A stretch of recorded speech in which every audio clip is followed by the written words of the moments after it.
Maslow's hierarchy of needs. Ang gusto ko kasing ituro is spirituality. Doon sabi nila, baka gusto ko magpastor.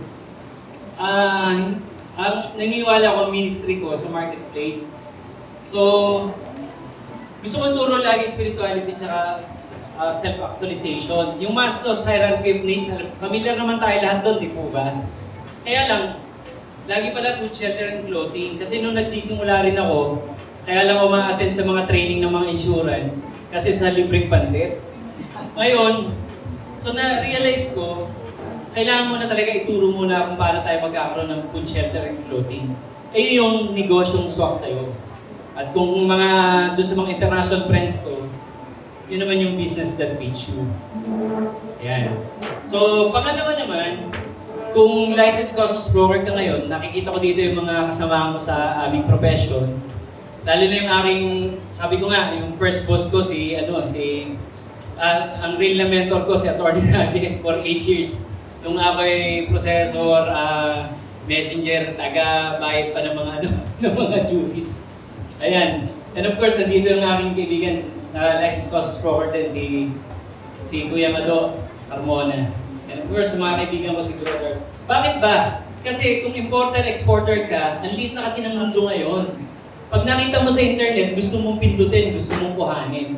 So mahalaga yan. Nandyan lahat yung basic bilang importer-exporter para mo mapaparating. Kasi nung na-invento yung internet, ang liit ng mundo natin. So ito yan. Yung makakatulong sa'yo, yung produkto natin, pwede mo dalhin sa ibang bansa, or produkto ng nasa ibang bansa, dalahin mo sa harapan mo. Eto, nandito yung basic, paano mo magagawa yan. Hindi yung, basta ka nila nakakita sa Facebook, nakakita kayo, 6,500 to 7,000 per CBM, basta nyo nalang kiklikin yun. No, pag nawala yun, to be honest, wala kayong makukuha insurance. So mahalaga to na may guide kayo. And of course, mas nauna kong ginawa to, yung from A to Infinity. Kasi diyan ko sinulat talaga yung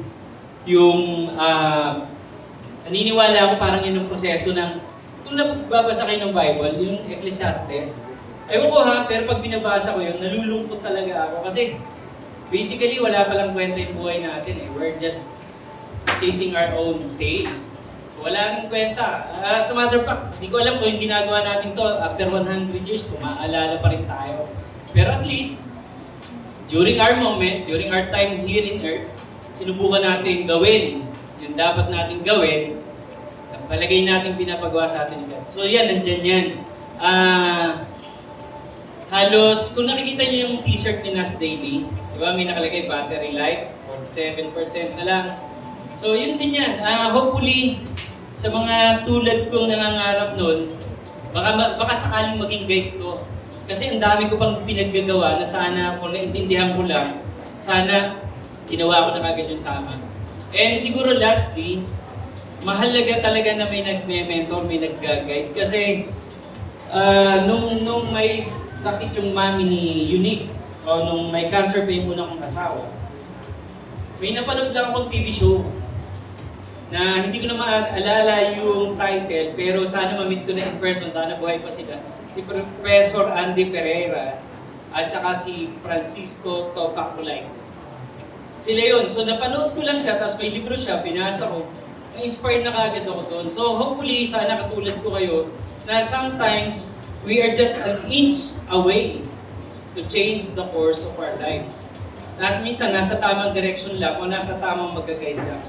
And lastly, again, papathank you lang ako kay God dahil sa nangyayaring ito, sa inyong lahat, and of course sa family ko, sa wife ko, Joanne, anak ko si Unique, at yung nagpapainit kong anak ko si Bess, yung marketer ni Boss RSA na sabi ko dito ka na sa akin.